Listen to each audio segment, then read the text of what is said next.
So hello everyone, today I'm gonna show you how you can record in OBS very easily. So when you open your OBS for first time, you will see a blank screen.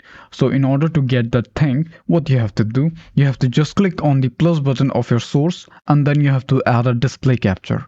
If you want to record your game, then you have to go and add a game capture, okay?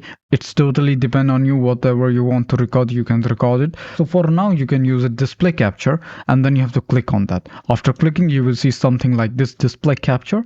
You have to leave it like that. It means that you're capturing your display in your OBS. After that, what you need to do, you have to go to your settings and then you have to go to your video option and make sure you do this thing everything right. I already make a dedicated tutorial for that one. I will put the link in the description of the tutorial. You can watch that thing. It will be very simple for you to understand what the settings are and how to set up for your PC. So when everything is done, you watch the tutorial that I recommended you, then you have to just press on start recording, and when you press on start recording, your OBS will start recording. Okay, so that's it for this tutorial.